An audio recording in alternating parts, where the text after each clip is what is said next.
Financial Survival Network, helping you survive and thrive in the new economy. Go to CarrieLutz.com and sign up for 30 free micro trainings on financial survival. 1490 WGCH. This is Carrie Lutz. You're listening to the Financial Survival Network. On with me now, a new guest, Bill Murphy. He is head of GATA, the Gold Antitrust Action Committee, that's been trying to get the truth out about gold and silver manipulation for a decade now. Former pro football player, all-around Wall Streeter, worked at Drexel Burnham and Merrill Lynch, and now he's just spreading the gospel about gold. Hey, Bill, thanks so much for coming on. Hey, thanks for having me. Yeah, Happy New Year to you too. Happy New Year to you and your listeners. Hey, and tell us what GATA is and what is its mission.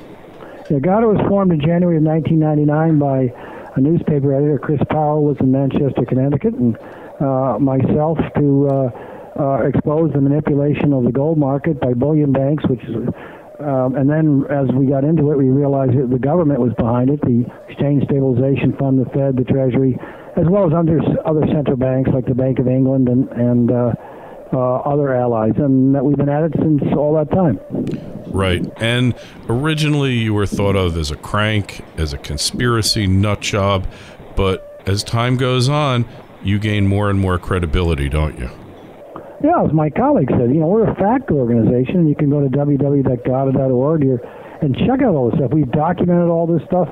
I mean, we just had a conference in London, Savoy Hotel. I mean, people call it a crank organization. We had 400 people there from 38 countries and some of the finest speakers and people in the gold world. I mean, Eric Sprott, John Embry, James Turk, Jim Sinclair, and people like that, and so many others. They don't go to an event like that if we were a crank organization. I mean, most people say it was the best conference they were ever at. Yeah, I wanted to be there. Unfortunately, prior commitment and a lot of traveling in the summer. And so if they're trying to manipulate the price of gold, suppress it, and gold, when you started your organization in 1999, I happen to know the price in around the summer because that was the first time I purchased it, $282 an ounce. It doesn't get much of a better purchase than that. Hey, I always say I'd rather be lucky than smart, and for a lot of my life I've been neither. But the fact is, so it's $282 then. It hit $1922 over the summer. They aren't doing a very good job, are they?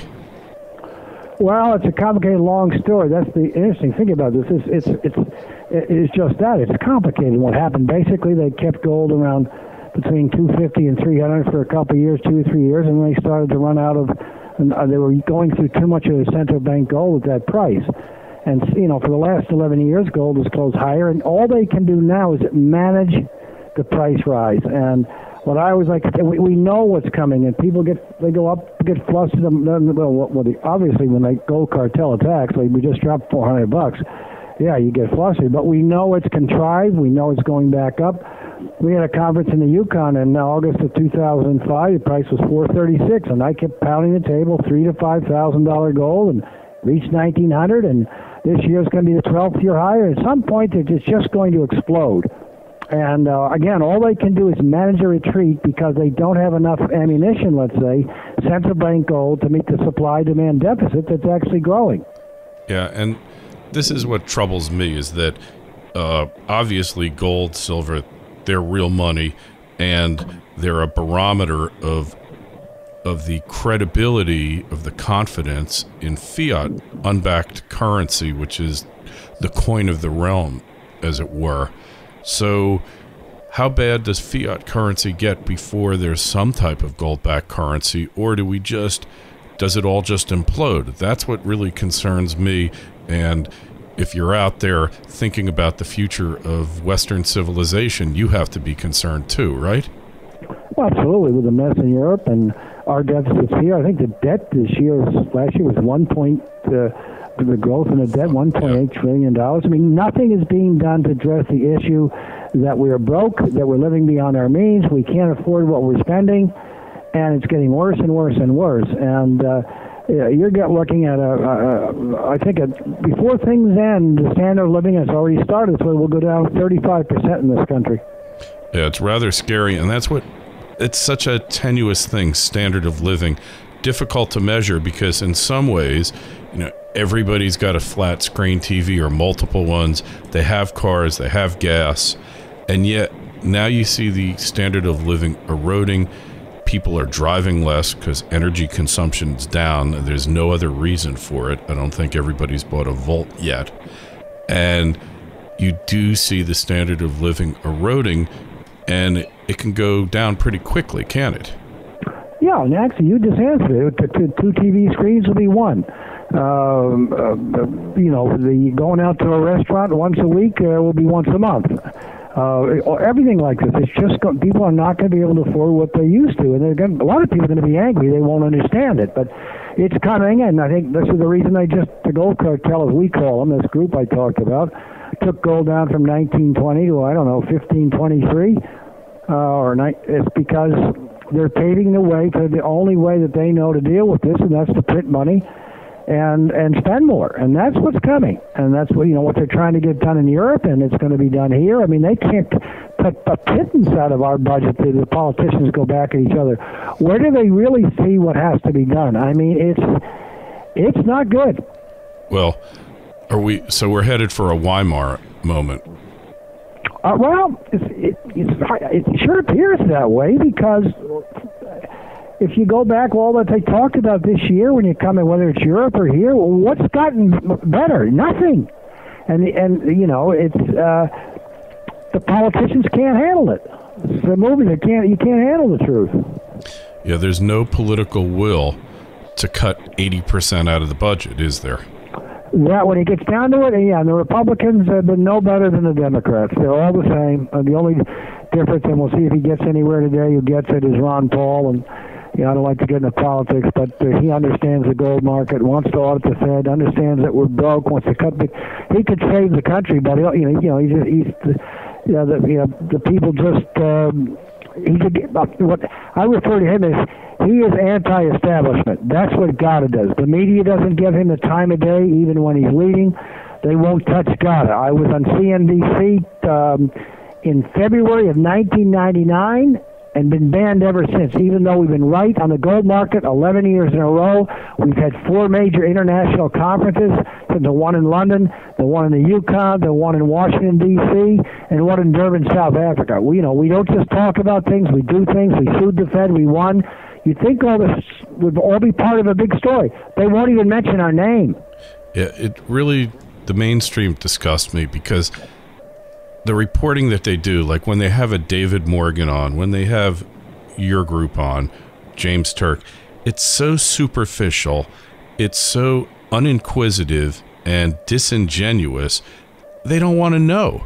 And it aggravates me, and that's part of the reason that I started the Financial Survival Network, because people got to hear it from someplace. And I've been into Austrian economics since I went to Pace University, and there was a dark, dank, dusty, dingy corner of the library, and that's where Ludwig von Mises's books were, Percy Greaves, Murray Rothbard, and nobody ever made it to that part of the library. And I just kind of happened in there one day because I was watching Free to Choose, and I said, wow, there's something to this. And it's just the lack of economic education in the country and the world is just startling, because everybody's it's all about the Federal Reserve and central bank and Keynesianism. It's just distressing. Well, good for you, because you're right. Yeah, and that leads to the next thing. So whatever is going to happen, I think the die has been cast. It's going to happen. There's nothing that can be done to stop it, and they don't want to stop it. What happens after? Is there this rebirth, a renaissance of economic enlightenment, or do we head to the Dark Ages? I don't know. Nobody ever does anything. I mean, it just gets worse and worse, and the head in the sand and kick the can. I mean, it's awful. I know this is where people invest in gold and silver. If we're right, we've been right for 11 years in a row in gold, we'll be protected, and that's all what we're about. We're about free markets, and about getting the truth out there. And we started, as you mentioned, gold was around 280, and silver was something like 4. Now, I think silver's going to go well over 100. They just beat it down. J.P. Morgan is short. We're hoping to get the CFTC finally get this investigation done on them this year. They've been the one manipulating the silver market. Said gold should go to 3,000 to 5,000, maybe higher. But I'll stick with what I said in 2005. The shares, gold, silver shares, have just been a disaster relative to the metals over the past year, 2 or 3. They are so undervalued. You've got an internet mania coming there, except it'll be real, and you've got 10 and 20 baggers all over the place. I mean, it's a very exciting time for people to take an interest in the precious metals if they haven't. Yeah, it's not like you missed it, especially the shares. I mean, you're talking about mega percentage moves. Absolutely. It's funny. I had James Turk on goldmoney.com, and I said, James, did you ever think you were going to live to become the world's central banker eventually? And he laughed because, that could be. He was one of the nicest and smartest guys I've ever met. Absolutely. And he's really ahead of the whole thing because digital gold that's verifiable, transparent, audited, that we know it exists, I think is the model for the eventual international monetary system, because I just can't see if the dollar collapses, the whole paper world collapses, how is anybody ever going to put any trust in it again for the next 50 years until everyone who is alive then dies? It just, like I remember my parents talking about the Great Depression where cash was king, how you had $100 bill, it was as good as gold until FDR confiscated it.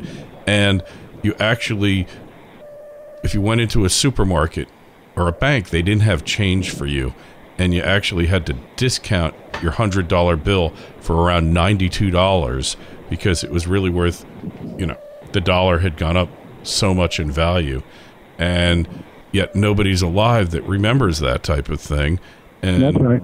Now we're facing this calamity, and nobody is alive from Germany in the 20s who remember it, although the Germans, it seems to still be in their history books for now, right?